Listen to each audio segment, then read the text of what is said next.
Great. I would like to welcome everybody to this session on nature-based mindfulness. It's so wonderful to see all of you here.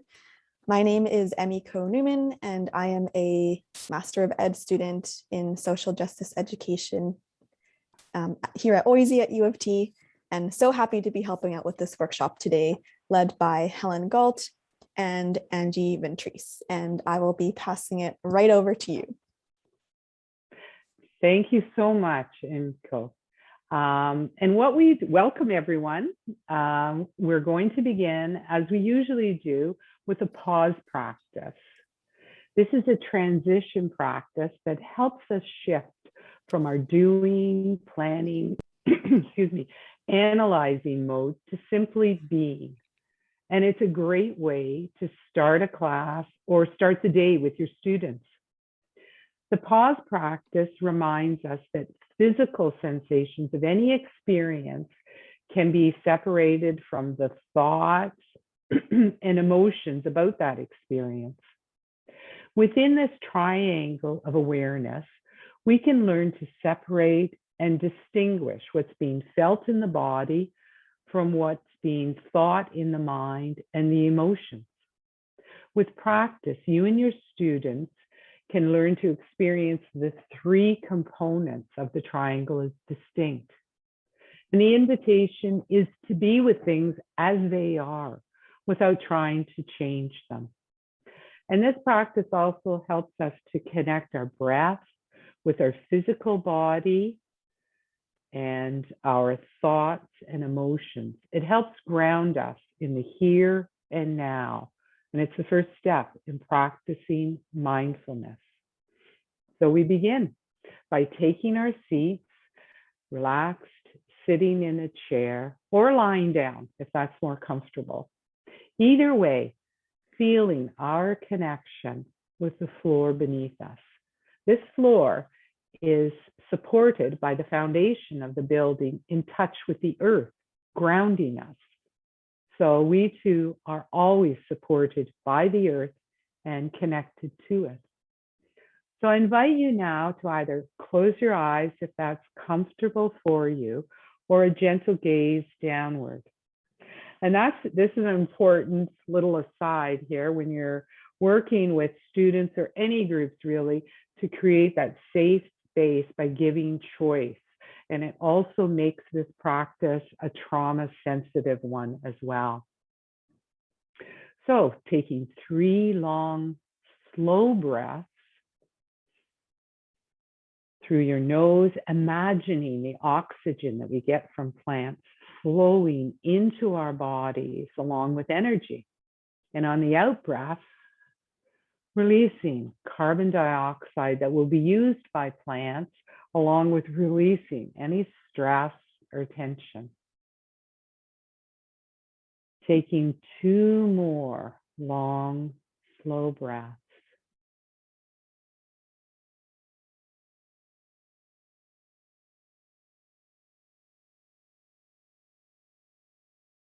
And this breathing activates the relaxation response.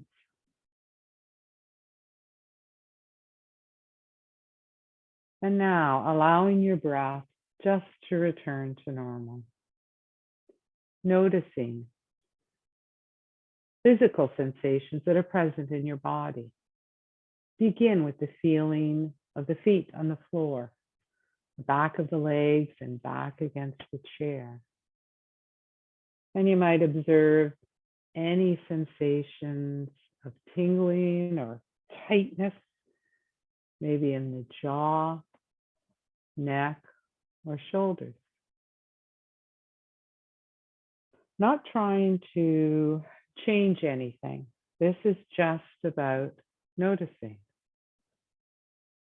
And next, notice where your thoughts are. Are they racing or calm? Are there thoughts of the morning you've brought in with you? Or perhaps thoughts of afterwards, what you might be doing? Just noticing without getting caught up in them, without judging them. And finally, noticing any emotions that are present, perhaps sadness, happiness, irritation, or no emotions at all. Emotions are energy moving through the body, ever changing, like clouds moving through the sky. Can you be aware of these emotions without judging them or getting caught up in them? Just observing.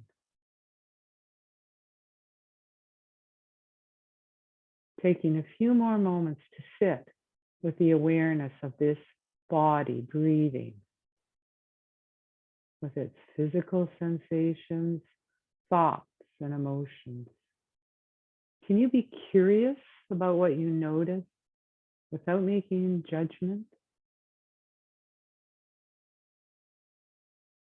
And when you're ready, I invite you to open your eyes. And something I like to do as we let this practice just settle is gently press fingers or even back of fingers. I like it because back of my fingers are cool, against our eyes or gently our palms even. And that just helps to give your eyes a rest. And with your students, you might ask, how does that practice resonate with you? Well, thank you for doing that pause practice with me. And I'll hand things over to Angie now. Thank you, Helen. And thank you for showing us to pay attention to the importance of transitions. And anytime we're going from one activity to another, how important it is to just pause and take a breath, not only for ourselves, but for the students. So thank you. So today, an introduction to us and who we are. So my name is Angela Ventrice, and I am an educator, as well as Helen is as well, and also the Director of Educational Programming with Mindfulness Every Day. And Helen, as I mentioned, is a teacher and also mindfulness facilitator with us. And we have been delivering mindfulness in education and supporting schools and educators since 2009. And primarily our mission is promoting mindfulness practices to enhance the mental, physical health, compassionate action, and resilience by providing mindfulness training for you, for educators, for your students, supporting your staff and parents and organizations and members of the community as well. So we are excited to be here today. If you have any questions, please feel free to put them in the chat. We will be monitoring that and opening it up as well as we go along to honor what you're saying and answer your questions. And so today, what are we going to talk about? We want to highlight a few benefits of mindfulness in nature. And as many of you know, mindfulness is a state of awareness and practice, and it involves the tending to the present moment and cultivating that sense of attitude of curiosity and seeing if you could be open and accepting of your experience. And as many of you know, it has a wide range of potential benefits. It can improve our physical and mental health, and also promoting community, which is what we're really big on as well. And so today we'd like to show you that mindfulness can really play a vital role in helping students and teachers become aware of the impact that our actions have on our ecosystem. And we'd like to use today's nature-based mindfulness activities to provide you with both resources and experiential practices. And it's our hope to support you in connecting students with nature. And we believe that connecting with nature is the first step in learning to respect nature, to realize that we're all part of the web of life.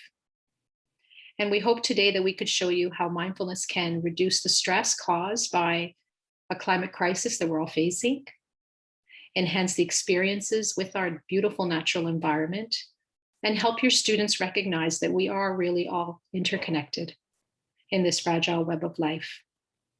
And when we do so, this understanding can really support students in making appropriate environmental, suitable, sustainable decisions. And so we're going to experiment now with a few mindfulness activities. And just so you know, we've shortened them just so that we can stay and honor the time of this presentation. But Helen has included the scripts of the meditations for you that we will be sending you, as well as this PDF of this presentation and resources as well. And we'll let you know how you can get the copy at the end of the session. So we're going to begin today with a taste of mindfulness. And we're literally going to taste. So if you have brought your I have here my raisins that I have, and perhaps we had asked you to bring something. Perhaps you brought a slice of fruit or toast or granola bar, whatever you brought with you is fine. If you could just take a look and pick that up right now. And before we begin, I just wanted to share that this particular exercise of mindful eating can show us as well, but and our students, just how much we miss, when we cut ourselves off from the rich input of our sensory experience. And when we use mindfulness, it's paying attention, right? Paying attention differently and more wisely with our whole mind, our whole heart, and using the full resources of our body and its senses. And when we experience life through our five senses and looking, seeing, hearing, feeling, tasting, and swallowing, we recognize this interbeing, right? That the food, in this particular case, my raisin, it wouldn't exist without the plant, the sun, the rain, the earth, etc. It's all about observing and employing all of our physical faculties. And this moment-to-moment awareness is really at the heart of mindfulness and what we're doing here today. And it could have a tremendous impact in every experience you have and right now in mindful eating. So we are going to begin. So take a look at what you have in your hand, and I'm just going to take a raisin here that I have, and I'm going to place it in my hand. And I'd like to invite you to just experiment and see, what do you notice about it? Perhaps you notice how big it is, the size, perhaps the shape. Perhaps, was there any writing on the box? Was there a box? Was there a wrapper? How does it feel in your hand? And then feeling the texture of the item in your hand. So mine feels very squishy. And noticing that your hand already knows exactly what to do. It knows how to pick it up. And just really appreciating your hands for being able to move in this way and know exactly what to do for you. And so what comes to mind when you're feeling this object that you're about to eat and when you're noticing it in your hand? I'm thinking about, why did you choose this particular one today? And just take time to really notice it. Notice, is there any light that's gazing on it? Any sunshine? Are there any dark hollows or folds or ridges or anything, any asymmetries that are interesting in this particular object you're about to eat?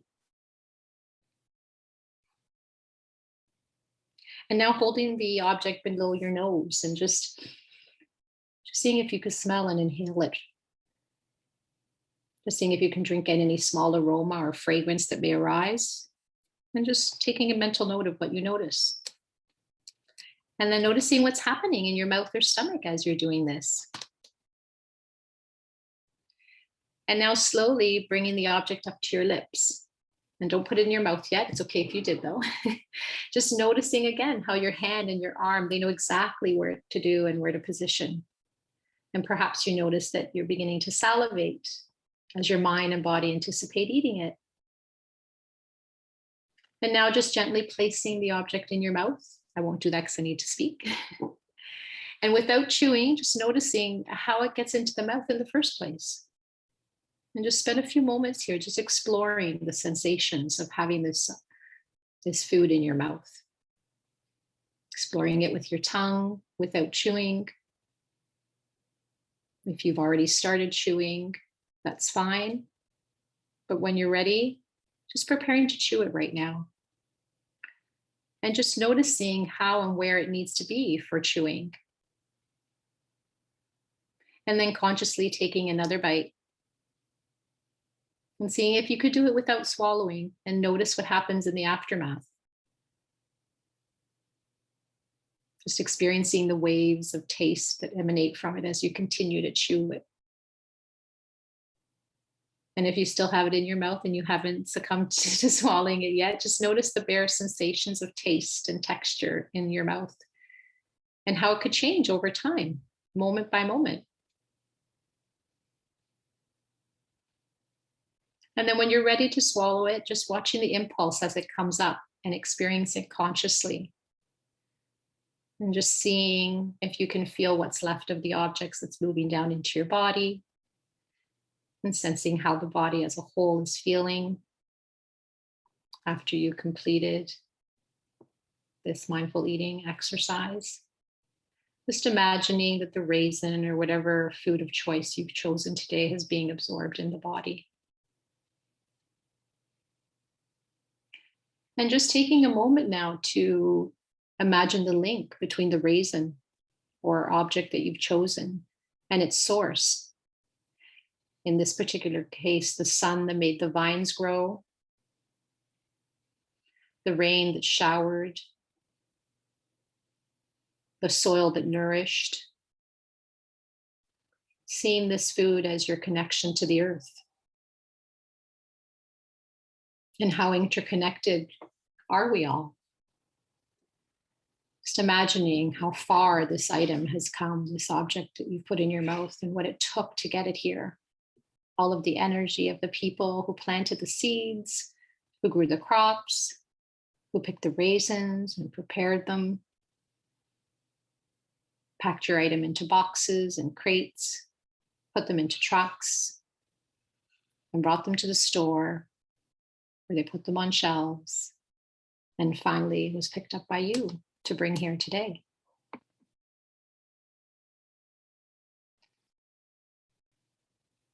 And just letting that sink in for a few moments now. And we would love to hear from you about what that was like for you. And if you could put them in the chat, and we're going to review them all a little bit later, but just putting in the chat one word or anything you'd like about how that activity was for you.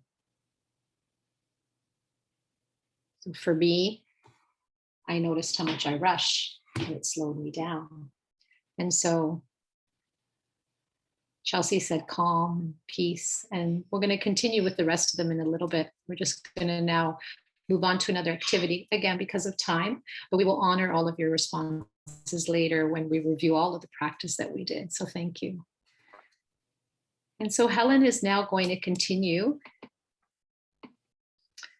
with what we can learn from trees. Thank you, Angie, for that lovely introduction and taste of mindfulness to help us get started.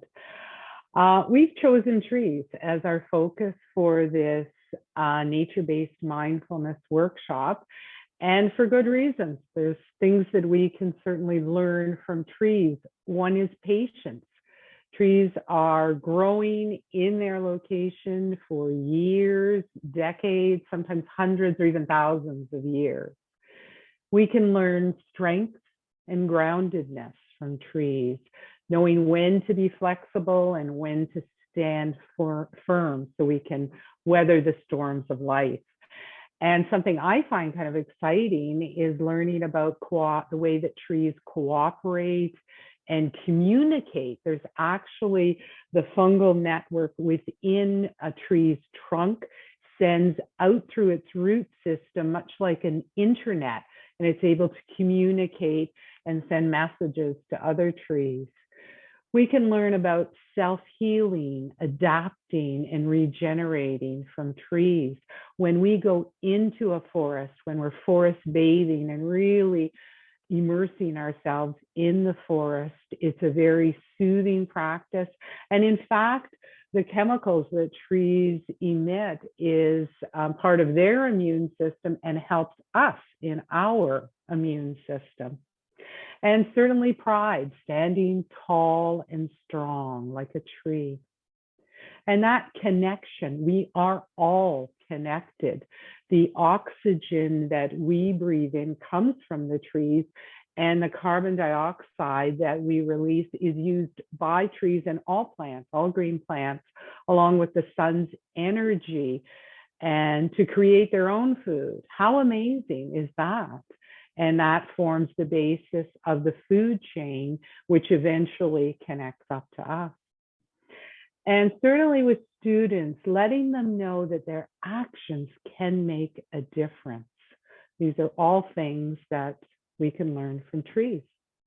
So what I'd like to do now is a tree pose. So I invite you to put me on speaker mode. I'm just going to move back here, but up in your top right corner in the view, you can move from, excuse me, from speaker or from gallery to speaker, and then I will be front and center. So I'm going to have to just adjust my screen here, and I will just get thumbs up. You can hear me and see me. Okay, very good. Well, tree pose. This is something that is ideal to do with students outdoors, but it can be done indoors as well. And like all mindful movements, it's invitation only. And this is, again, we're, of course, want to keep everybody safe. So if anything is suggested here that doesn't feel right for you, please make any changes you need to, or skip it altogether. And that's important as well in the classroom so that students feel safe and able to participate however they can. It's totally fine. So a tree pose is a balancing visualization where we're grounded in one foot, and please have a chair or wall nearby just so you can help balance. So standing here tall and proud, and just imagine a tree, perhaps something that you're familiar with or something that you just are thinking of. And let's see if we can bring it into ourselves and be balanced, able to weather the storms of life. So we place our weight on one foot, feeling the roots going into the earth, grounding us, and we bend the other foot and place it against our trunk tree. We can place it at the ankle or the calf, or if you're very flexible, you can place it up to your thigh, but not on your knee. That's not a safe way to do that. And then focusing on an unmoving object in front of you, you can have your hands at your side, or you may wish to grow your branches. And your branches can grow like this, however you wish. And standing here, taking a few breaths, swaying in the wind. And as trees do this, it actually helps their root systems grow deeper into the earth and ground them. So with our branches swaying in the wind, providing shade to other plants and animals, providing home to plants and animals around us. So let our hands gracefully come down, and let's try the other side. Again, focusing on something unmoving in front of us, and our other leg will have the roots growing straight down, and we'll bend this foot and place that against the ankle, or maybe you want to try the calf this time, or not. And grow your branches, taking a few breaths, swaying in the wind, and gently coming down. Now, when I do that with students, what I would invite them to do is notice, is one side easier to balance on than the other one? Or was there really no difference at all? Did it help you to focus on something unmoving in front of you? Was that a good way to try and get in touch with the nature inside ourselves? So I invite you now to, as you're ready, slowly make your way back to your seats. as we finish off that tree pose. Adjust my camera here. And now what I'd like to do is a tree meditation. And so taking our seat, relaxed but upright, with the same sense of elevation as a standing tree, but in a seated pose. Feeling grounded through our feet, contacting the floor, the crown of our head lifting towards the sky. And this would be a great exercise, again, to do with students outdoors. But if not, indoors is also good. And you may want to play some nature sounds in the background. This practice involves guided imagery. It's not about imagining yourself somewhere else. It's about imagining aspects of nature that resonate within us, qualities that we can cultivate. For some, visualization evokes clear images, like a movie, and for other people, it's more of a feeling sense. Whatever you experience, notice what's happening for you with a sense of curiosity and interest. This meditation reminds us of the connection with the earth and the strength, stability, and nature of the tree that is within us. So, closing your eyes, if that's comfortable for you, or a gentle gaze downwards. Bringing attention to your breath, feeling each in-breath and each out-breath, wherever it's easiest for you, perhaps in your nostrils, back of your throat, or the rise and fall of your chest. Just observing your breath without trying to change it. Allowing the body to be still and sitting with a sense of dignity, a sense of resolve, and a sense of being complete, whole, in this very moment, with your posture reflecting the sense of wholeness. Picture a tree, one whose form speaks personally to you. It might be a tree that you've known or have seen in a picture, or one that you conjure from your imagination. Closing your eyes, if you wish, and imagining a type of tree that you want to be, finding your own fingerprint, your own uniqueness, really taking your time, being patient, being this tree.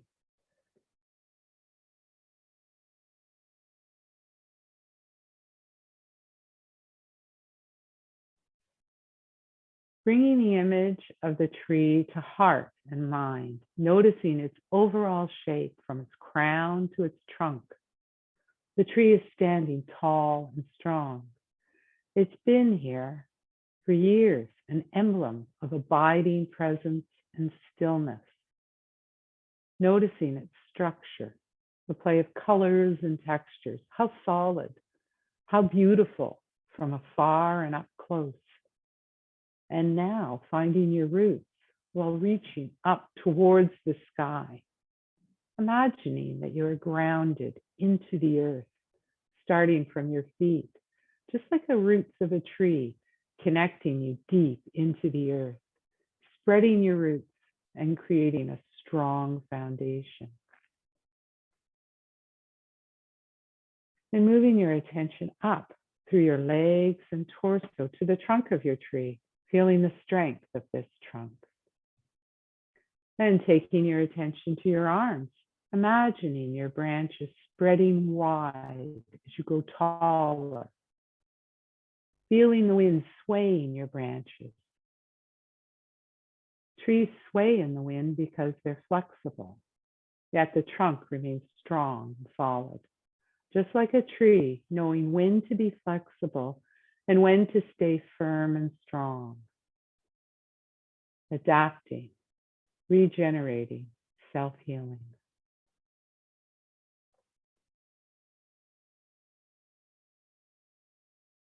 Visualizing your branches touching the branches of the other trees around you, connecting you to the other trees in the forest. This is called the forest canopy, and it's one of the places where animals, birds, insects make their homes. Beautiful things can grow in the canopy when the tree and the forest are all connected. Imagining the animals that might live in your forest canopy. Maybe you have butterflies in your branches, or birds. Maybe you even have little caterpillars on your leaves. What do you want to live in the canopy?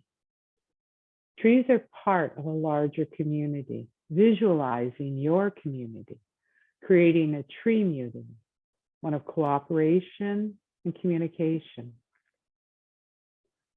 Next, moving attention out of your arms and up to the very top of your tree, your head, beyond any branches, feeling the dignity of your tree as it gazes up into the sky, knowing no limits, feeling unbounded, freedom, and perhaps smiling softly to yourself.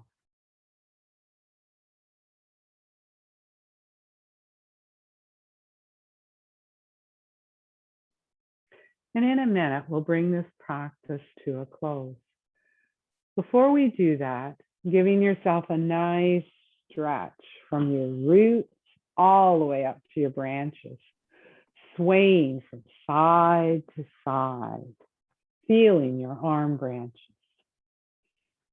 Then sitting tall, acknowledging your presence, stability and groundedness, prepared to weather the storms of life.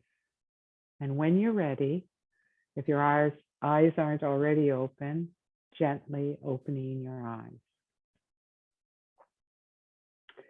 So that is our tree meditation. And when you're doing that, oh, you're welcome. With students, you might take some time now and invite them to draw or even journal any thoughts or emotions that come up from them. And so again, just put me in the chat before Helen starts her sharing a beautiful picture book about the trees, just how that experience was for you. Maybe just putting it in the chat. I know as you're doing that, some people with the other practices said that that was relaxing and calm and peace, grateful, became more aware, sense of gratitude, relaxing, calming. So some themes that seem to be coming up after that as well. And I know that when we started in our last session, some of the things people were looking for were ways to help calm their kids. Connecting, really felt the interconnectedness. That's wonderful. Thank you, Casey. And Mike, slowing down. Yeah. And, you know, Helen always talks about, you know, doing this for students. And she also, her big focus also is saying about doing this for ourselves first. Right? And helping us slow down and helping us to do, not be always busy for the next moment. So thank you. Okay, so that's what was in the chat. And so pausing and less of a rush feeling. Thank you, Nicole. So please continue. You know, every once in a while I'll be reading them. But yes, Helen, our beautiful picture book you have for us. Yeah. Okay, and thank you, Angie. Something that I got the back of the book. I enjoy doing with students is sharing stories with them. So I'd like to share, this one is called The Tree, and it is by Dana Lyons, illustrated by David Danioff.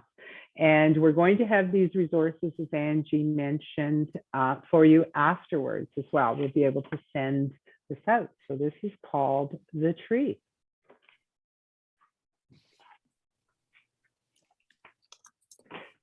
There's a river flowing near me, and I've watched that river grow and change. For 800 years, I have lived here through the wind, the fire, and the snow. I see salmon return every summer.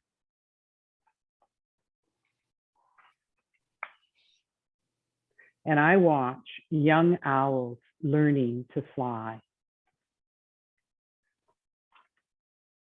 I have felt the claws of the grizzly. I've heard the wolf's cry. I have seen great glaciers melt, and I have met lightning eye to eye. But now I hear bulldozers coming, and I wonder, am I soon to die?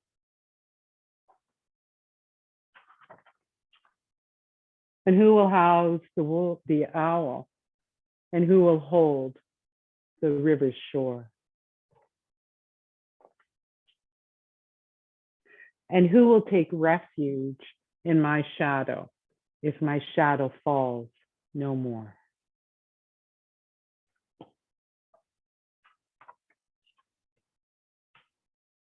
But now I hear children running, circling my trunk, hands soft and strong.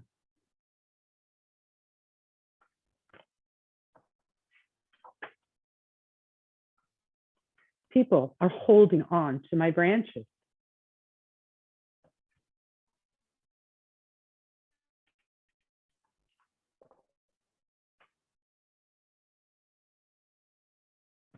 So the wind may always carry my song.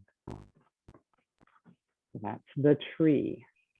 And something that you may want to do when you share that with students is just ask them about trees that they're familiar with. And if it reminds them, just helping to talk about the connection between trees and us and what we can learn from them. Thank you, Helen. Karen says, beautiful book, a wonderful message. Yeah. Absolutely. And so the next exercise we'd like to do with you is framing nature. So this one is to help students mindfully connect their nature with the natural world by paying attention to the details in a natural object. And students focus using their senses on a natural object and then using paper and pencil, they're going to be drawing it. Now, first thing students will say is, I'm not an artist, I can't draw, but this really isn't about an artist's rendition. That's what I tell them, but rather focus and connecting the nature within us to a natural object. So if you can take students outside and get them to focus, or maybe a group of trees, or even a natural area nearby. So for us, what we're going to be doing, if you have brought a plant with you, that's great. If not, then you can use the a tree or the leaf on the screen, the lovely red leaf there. So the way that we do this is have students use all of their senses to connect with the object. And we begin with sight. This is, as humans, we use our sense of sight about 80 or even more % of the time. So taking a look at the object in front of you or the leaf on the screen, and really look at the places where this plant is and where it isn't, the spaces in between, maybe above, in between the leaves, underneath, and beside them. And also looking at the colors.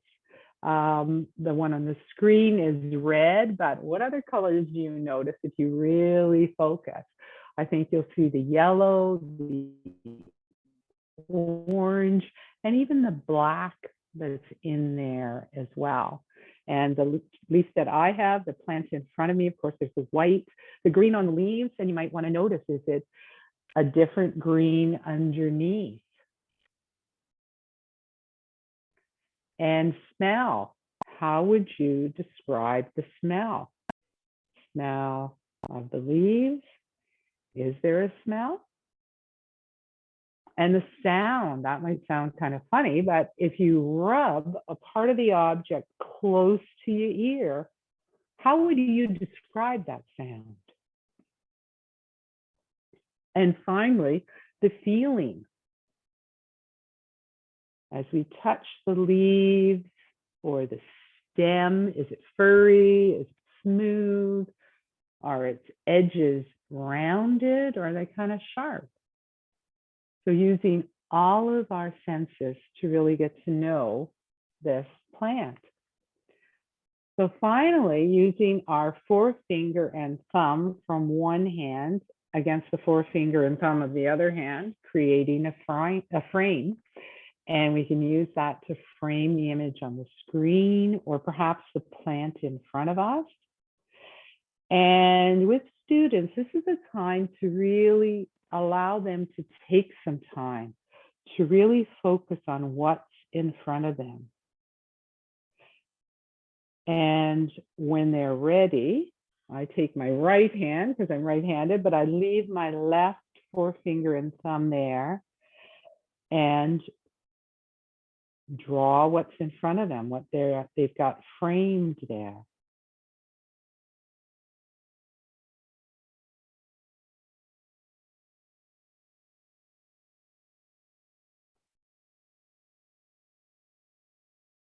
And what I find is students can be surprised at what they're able to draw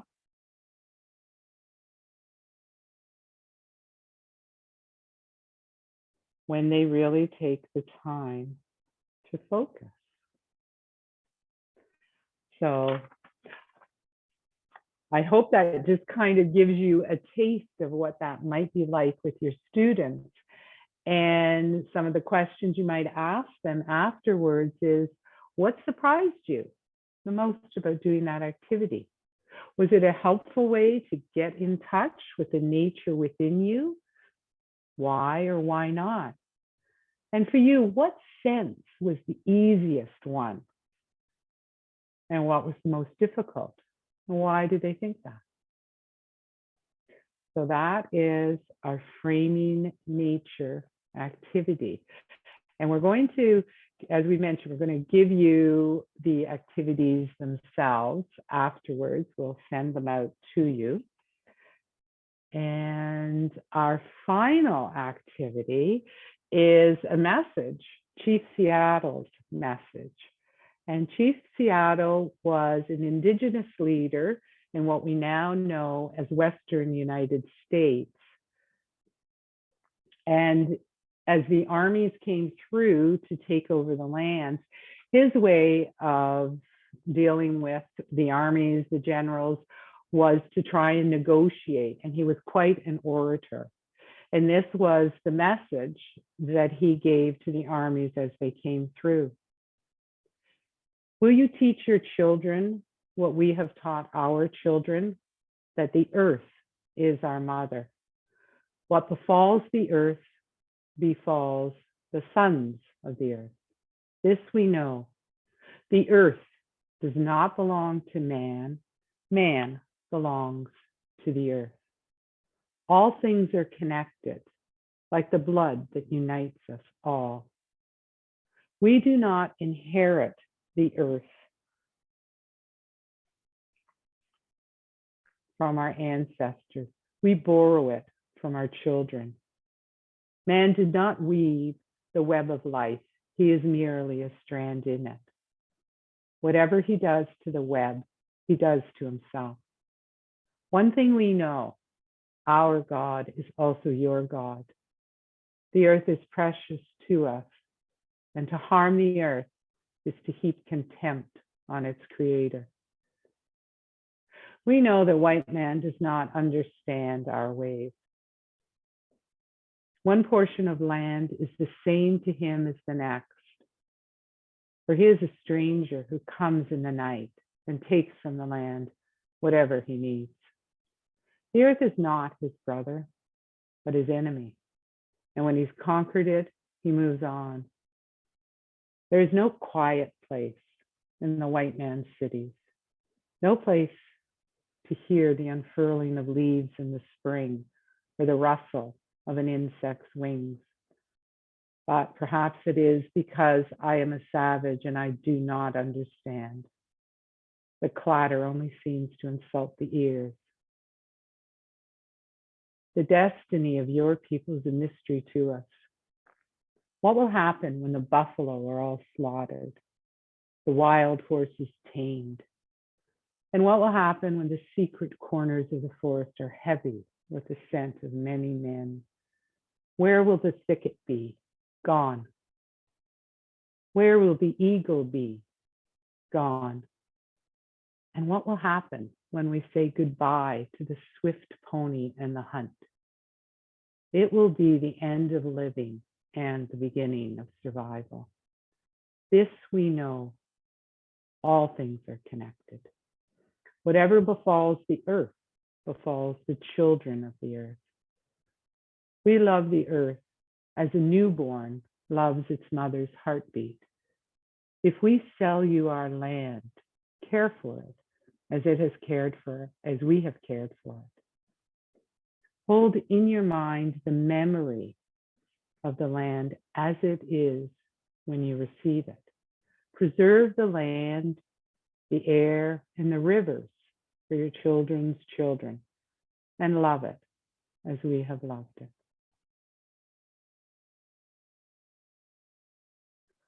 So that's Chief Seattle's message, and it's captured in this lovely book called Brother Earth, Sister Sky. Thank you, Helen. I put a link in the chat for everybody because I'm aware of the time. You can start filling it out so you could get a PDF of our presentation and also all of the resources. I'll just maybe quickly go through them, Helen, if that's okay. For sure. Yeah, I'm aware of the time, but we just, we always want to know what practices resonated with you and which ones you might practice on your own with students. We did our pause, we did a mindful eating, we did a tree pose, a tree meditation, some storytelling, some framing nature, and some poetry and prose. So feel free to, share in the chat if you would like, which ones resonated with you the most. As you're filling out the link I gave you, we would love to know also how we can support you. And we'd like to also hear how you connect nature and mindfulness in your class, either indoors or outdoors. So feel free to put that in the chat as well, and we'll take some comments from you as well. But Angie, we do have till 12:30. Just so you know. Oh, my apologies. I'm rushing. Okay, okay, my apologies. Okay, good. That's so fine. I got a little notice in there for the time, and it must have been an old one that that was put in. Okay, that's wonderful. So good. So I don't have to rush. So thank you. So again, being kind with ourselves. Yeah, folks can still fill out that mock form, sure. but as you. Yeah, so we would love to know which practices resonated with you the most. My apologies. So wonderful, thank you. Okay, so sure, yeah, if you could just tell us which practices resonated with you the most and which ones you might try with some of the students as well. And you can either unmute or you can put it in the chat. So Chelsea says that she practices mindfulness every day, along with the ones I want to share with children. Storytelling, framing nature, poetry, both books are ones I would want to share with children. Thank you, Karen. Yeah.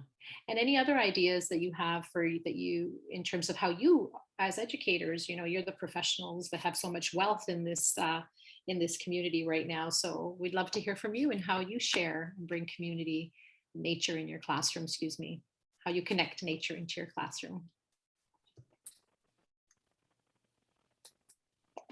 You can either put your hand up or you could put it in the chat. It's up to you. Breathe like a bear and peaceful panda. Yeah, I love that, Nicole. Yeah, that's the tree pose was something that people enjoyed, and swaying in the breeze. Yeah. It really helps ground children as well, and letting them know, like you said, Helen, about their connection to the earth. Love the book tree. Thank you. Helen really enjoys the idea of framing nature and focusing attention on one item to engage in mindful activities. Yeah. The breathing to begin to center us was wonderful. Alcestis, we walk around the playground every day, first thing, and thank nature, hug trees, and explore. Wow. That's so nice, Alcestis. And Helen, the breathing for sure to begin, you said about centering us, and how wonderful that is if we do it for ourselves first, because we're always wanting to do stuff for kids, but don't make yourself a kid in that equation as well. That's wonderful.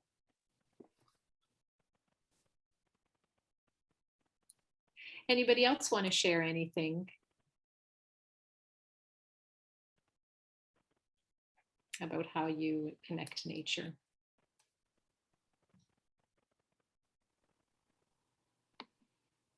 Helen, I don't know if you wanted to perhaps continue.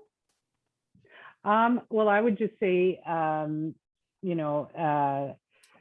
sharing books like that, even with older students, that might not immediately come to mind, but they certainly do appreciate a good story and good illustrations, as you do as well from this. So I would also love to hear if anyone does any nature exercise. You've shared that with us, but anyone else in the elementary or secondary, any of the things that you already do to share with students?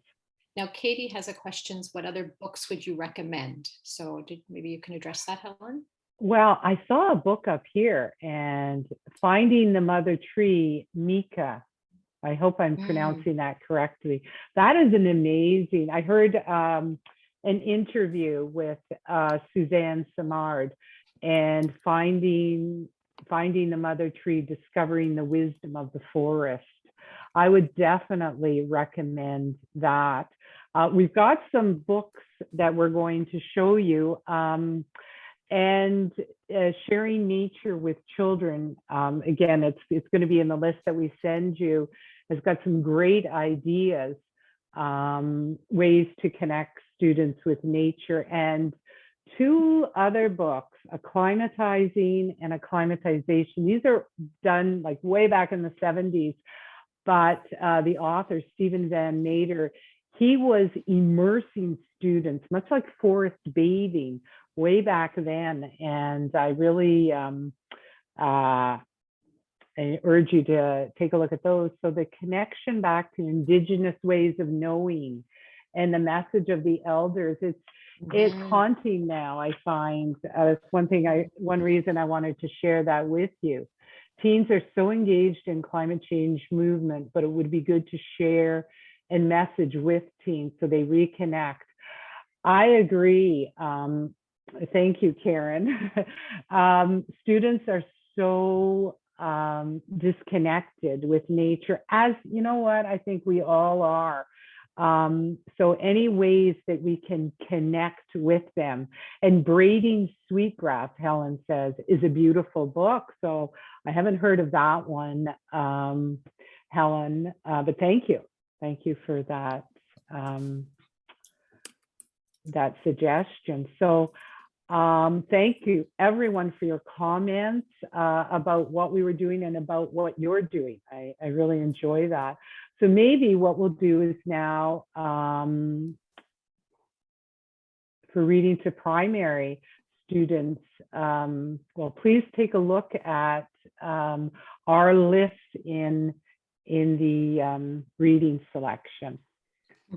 So in the PDF, we have a reading selection, and we have a link there to some of the books for primary that you could you can access as well. The ones we recommend. I mean, there's so many as well, and I think we're going to add some of those to our book list as well, if we don't already have them. But yeah, Katie, we have recommended books for you. Yeah, absolutely.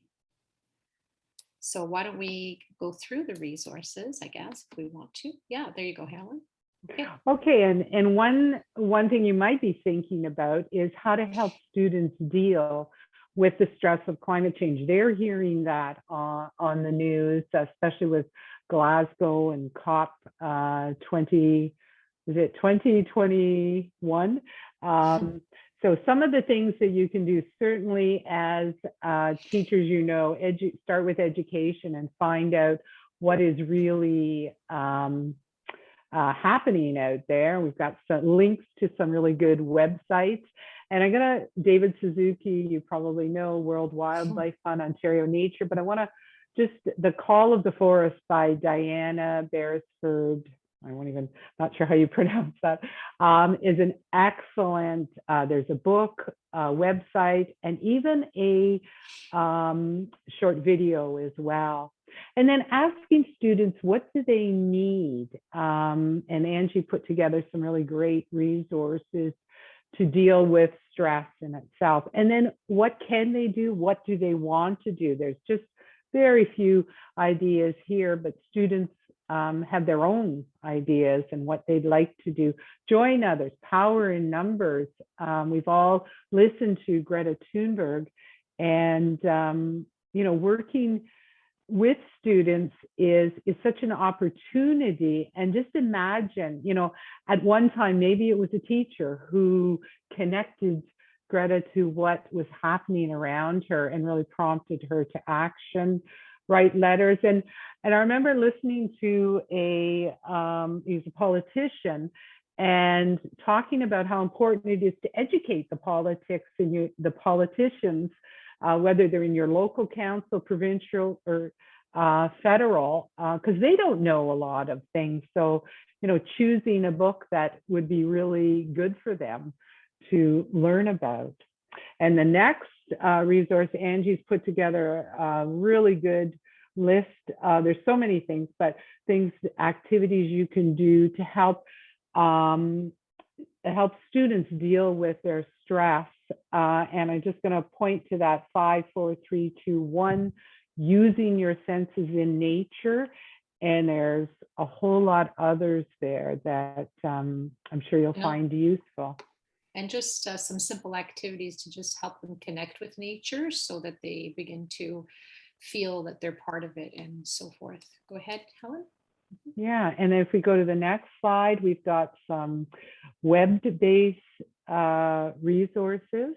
Here were some of the books you mentioned as well, right? Yeah. Yes, sorry. Yes, the books. So The Tree and Brother Earth, Sister Sky. And there it is, Finding the Mother Earth by Suzanne Simard, along with others. And these web resources. And there's a lot here. The first one, a nature-based mindfulness resources from James Ty, and he's a University of Toronto student who's generously allowed us to share this with you. He's developed some meditations and other resources. And then there's other ones here. And then Mindfulness Every Day. I just want to draw your attention to, we've got weekly free Zoom meetings. The first one there is the Wednesday evening for educators and support staff. The second one is the Sunday morning with our founders, Heidi and Steve. And then this Smart Education program that we've got a link here. This is how Angie and I became connected to mindfulness. So highly recommend. We've got another one starting in January. And then we're going to be sending you this, and I think it'd be good to get now to the 3 stars and a wish, that link that we put in the chat is our way of getting some information from you about what you thought about this workshop, and allows us to get your email so that we can send the resources out to you. So if you could just take a couple of minutes to fill that in, and we would really appreciate that. So just want to say thank you so much, everyone. And thank you, Gurpreet. You shared some wonderful resources there too. So feel free to copy that. I know that everybody's so savvy, they already know how to probably save the chat as well. But yeah, please fill that out for us so we can send it to you, and see how else we could support you, of course. Yeah. So thank you, Emiko, as well. And thank you, everybody, for your kind presence. Yes, thank you so much, Helen and Angie. This was a wonderful presentation, and we've ended right on the dot at 12:30, so that's just perfect. Even though I rushed you guys. Thanks everyone for your contributions, for sharing, and thank you to Angie and Helen for just providing us with so many incredible resources and ideas, things that we can implement not only in the classroom but also in our own lives as well. So really appreciative of you too. And I just would like to remind everyone that we actually have this Eco Fair networking event starting right now that will be running for the next hour until 1:30. I'm just putting the link right there. So feel free to go join that. And thank you everyone so much for joining us today. Have a great rest of your day. Thank you, everybody. Thank you, Emiko. Thank you so much, and for all your contributions, and Emiko for helping us. I really appreciate that.